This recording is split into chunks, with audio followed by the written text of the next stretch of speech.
At my sister Lila's wedding, I handed her the deed to a fully paid $420,000 condo. She lifted it like a napkin, skimmed the address, and burst into a laugh so sharp it sliced through the music. Not the location I wanted. I'm not living in that cheap part of town. Nearly 200 guests turned, waiting for me to crumble. But I didn't. Something inside me clicked into place, cold, clean, unmistakable.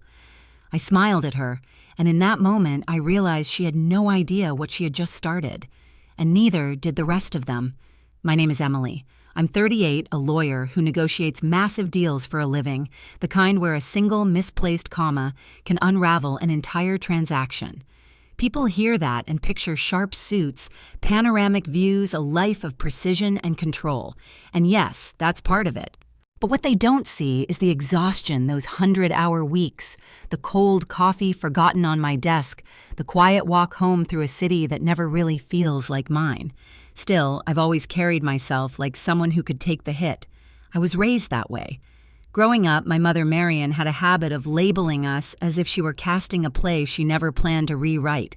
Emily is the strong one, she'd say at Thanksgiving or over birthday cake, her tone soft but final. Then she'd turn to my sister Lila and add, and Lila is the creative one. Everyone would laugh, nodding at the simplicity of it. But those labels weren't harmless. They were assignments. Strong one meant dependable. Dependable meant responsible. Responsible meant I covered the gaps, the bills, the crises, the emotional cleanup. Creative one meant exempt from consequences. Special. Fragile. Entitled to softness.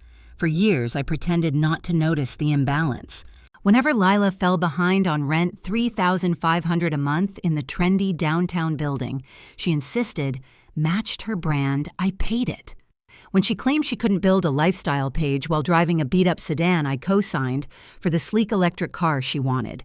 When she needed retreats, coaching sessions, photography packages, costing tens of thousands total, I transferred the money before she even asked twice.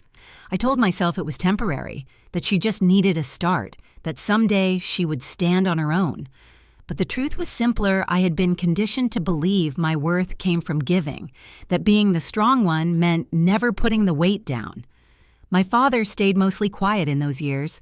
He loved us, I think, but conflict made him retreat into the background like a piece of furniture everyone forgets to dust. If Marion said Lila needed something, he didn't question where the money came from. He just assumed I could handle it. Meanwhile, Lila lived in a world of soft lighting and curated mornings.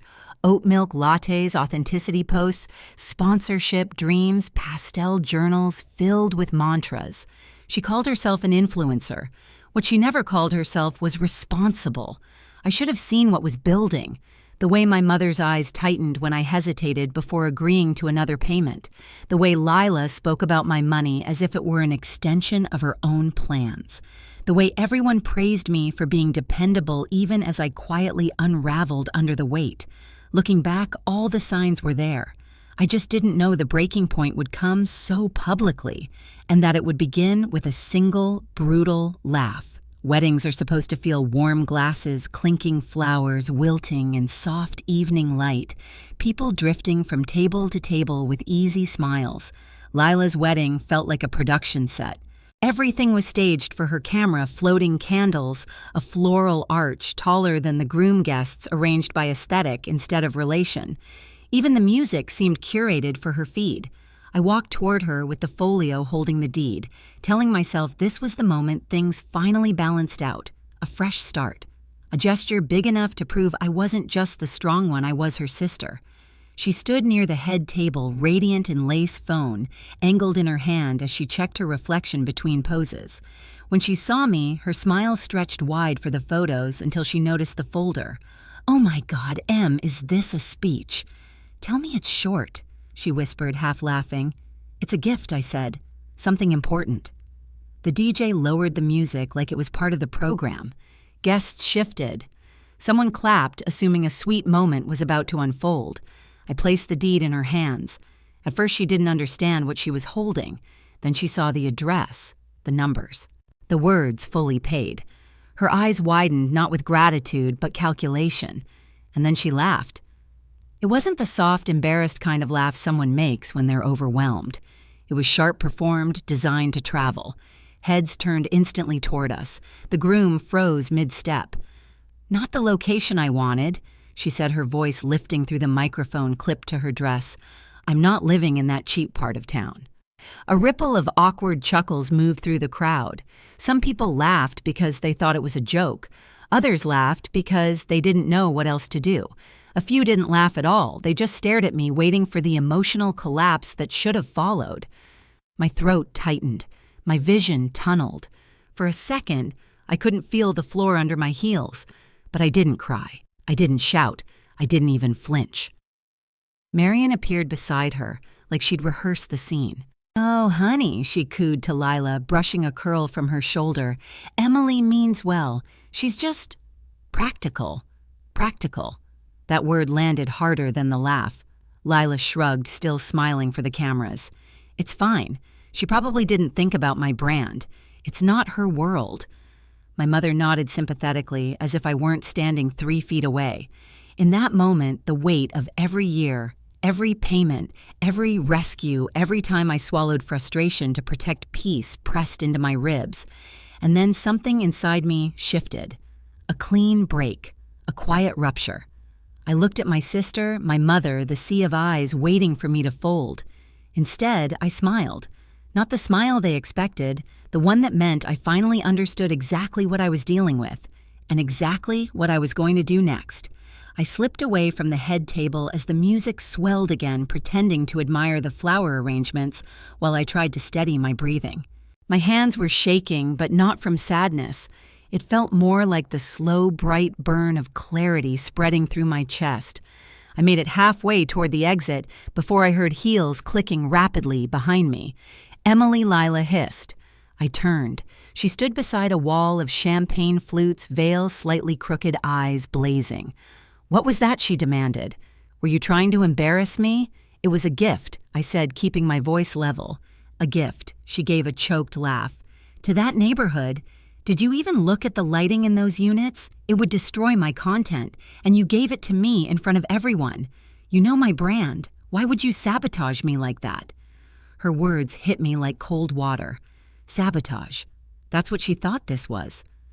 Before I could answer, Marion swept in, Pearl's gleaming voice dripping with practiced sweetness. "Girls," she murmured, "please, not tonight." Then, turning to me, she added in a quieter tone, "Emily, darling, you know how sensitive your sister is. She means well." Sensitive. Another old label, another subtle reminder that my feelings were optional, while hers were sacred. "I'm going home," I said. Marion's hand clamped onto my arm, gentle in appearance, sharp underneath. "You will not leave," she whispered, smiling for anyone who might glance our way. "Don't be selfish just because you're hurt." There it was, the line, sharp enough to sever decades of conditioning in an instant. Selfish, because I was hurt. Not because I'd been humiliated, not because my sister had mocked a life-changing gift, not because I'd financed Lila's life for years without acknowledgement. No, because I dared to feel something about it. I pulled my arm back, slowly, deliberately. "I'm leaving," I repeated, "and I'm done." I didn't wait for their reaction. I walked out through the grand glass doors, the night air cool against my face. My heels clicked across the pavement, each step louder, more certain. At the valet stand, I paused. One thought cut through the noise in my head, the car. The one I co-signed. The one she'd driven here like a badge of status. I raised my hand. The valet hurried over. "Bring out the electric SUV registered under my name," I said, "not hers." He blinked, confused, but nodded. For the first time all night, I felt the corners of my mouth lift. Not a polite smile, not a peacekeeping smile. A clean, sharp smile, the kind I used across boardroom tables when a deal finally made sense. When I got home, the apartment felt heavier than usual. I turned on one lamp, kicked off my heels, and walked into the kitchen. That's when I saw it, an envelope slid under my door, my name written in a familiar shaky script.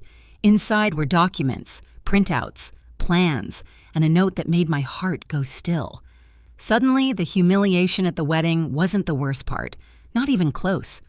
I spread the papers across my kitchen counter, the soft hum of the refrigerator the only sound in the apartment. The envelope had been left by Adam the groom, though his note was short, almost apologetic. He'd written that he'd found these in a shared folder on Lila's phone while she was getting ready earlier that day. He claimed he hadn't known the full picture. He didn't know where else to turn. I didn't know whether to believe him. But the documents spoke loudly enough on their own. Bullet points, estimates, deadlines, a neat list titled Future Support from Emily, projected payments for Lila's upcoming content evolution, a request for a more expensive car upgrade, a timeline for an eventual real house with a suggested down payment I was apparently expected to cover. Numbers were rounded, but they were enough. Someone had discussed them carefully. Someone had planned. And the handwriting in the margins, that looping, careful script, belonged unmistakably to Marion. I wasn't just the strong one. I'd been their business plan. I stood there for a long time, hands braced against the cold countertop chest, rising and falling, like I'd run a marathon. The humiliation at the wedding had been a blow, but this was the knife. Premeditated, organized. A system I had been born into without consent. And for the first time in my life, I wasn't emotional. I was lucid, clear. Focused the way I was on the 50th floor when a billion-dollar deal needed closing. At 7 the next morning, I made coffee, strong, bitter grounding. I sat at my desk and began dismantling the financial structure I had been holding up for years. Step 1. I opened my banking app, found the recurring transfer for Lila's rent, $3,500 every first of the month, and canceled it. A small message popped up. Are you sure? Yes. For the first time, absolutely yes. Step 2. I contacted my insurance provider and removed Lila as a listed driver. Then I initiated the process to sell the electric SUV she claimed as part of her brand aesthetic. She had never made a payment, not one. Step 3, I changed every shared password and removed every linked account, streaming services, utilities, memberships she had quietly logged into over the years. Step 4, I forwarded the future support plan to my attorney with a request for a formal repayment agreement, a polite professional document outlining the totals of what Lila owed, a clean record of what I would no longer ignore. The moment I hit send, something loosened in my chest like the first deep breath after surfacing from underwater. Then the phone began vibrating, once, then again, then relentlessly. First Lila, then Marion, then relatives I hadn't heard from in months. You canceled my rent. How could you do this right before my honeymoon, Emily? Your mother is upset. Please call her. You're humiliating the family. Each message more frantic than the last, each one laced with entitlement. I didn't respond. Instead, I sent one message into the family group chat, a single photo of the future support plan, the one with Marion's neat handwriting and Lila's excited annotations. Then I put my phone face down. Silence fell like a dropped curtain. At noon, my office line rang. Not my cell, the office phone reserved for urgent deals or senior partners. I let it ring twice, then answered. "This is Emily." "What have you done?" Marion's voice came through sharp and trembling. "Good morning," I said lightly. "Don't you take that tone with me," she snapped. "Your sister is devastated. Adam's family is asking questions. Do you understand the chaos you've caused?" "The chaos I caused," I repeated. "Interesting phrasing. You exposed private notes," she hissed.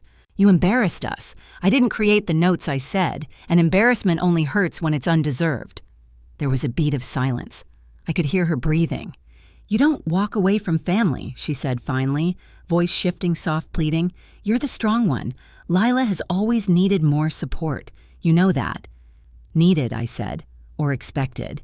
"She's sensitive," Marion whispered. "You know that." "And you know I'm not," I replied, "which is exactly why you built the entire system around me." Her composure cracked. "You can't do this, Emily. We raised you." "No," I interrupted, calm and sharp. "You raised a resource. You raised someone who would never say no, and now I'm saying it." She inhaled sharply, like the ground had shifted beneath her. "If you walk away from this," she said, voice trembling, "you walk away from us." I considered her words. Once they would have gutted me. Now they held nothing but truth and freedom. I'm not walking away, I said. I'm stepping out of a role I never agreed to. There was a muffled noise, maybe a gasp, maybe a sob. You'll regret this, she whispered. No, I said. I already regret not doing it sooner. I ended the call without slamming the phone, just a quiet click, clean and final. By late afternoon, I drove to the hotel where Lila and Adam were staying before their honeymoon. She must have gotten word I was coming because she burst out the front doors, mascara, smudged hair, unpinned. You can't take the car, she cried. I need it. My followers expect. I held out my hand. The keys. She shook her head, tears falling. You're cruel. No, I said. I'm done. Behind her, Adam stepped forward, guilt in his eyes. I tried to tell her, he said softly. I nodded. Take care of yourself, Adam. Lila dug through her purse with trembling hands, slapped the key fob into my palm, and stumbled back as if the act physically stunned her. People watched from the lobby. Some whispered. Some pretended not to look. I didn't care. I walked past all of them, keys dangling from my fingers, sunlight glinting off the metal. It didn't feel like revenge. It felt like equilibrium, like the first honest step I'd taken in years. And as the elevator doors closed behind me, I realized something else. This wasn't the end of the family I grew up with. It was the beginning of the one I chose for myself. A week later, the condo I'd gifted, then reclaimed, found new life. A colleague mentioned his daughter and her partner, both medical residents, exhausted from overnight shifts and desperate for a safe place near the hospital. I offered it to them at a lower rate than I could have asked. Their gratitude felt nothing like the demands I'd grown used to. It felt clean, human.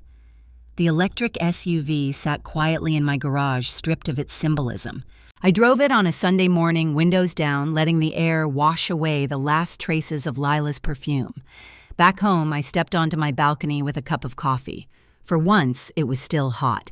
The city felt different, wider somehow, as if I had space to breathe again. I wasn't the strong one or the responsible one. I was just a woman who finally set something heavy down. And the quiet didn't feel empty. It felt like mine. If there's one thing I learned, it's this. No is a complete sentence, and boundaries aren't cruelty, they're survival. Walking away from a role I never agreed to didn't break my family. It revealed the truth about it. If any part of this felt familiar, tell me your story in the comments and subscribe so you don't miss the next chapter. You're not alone in this.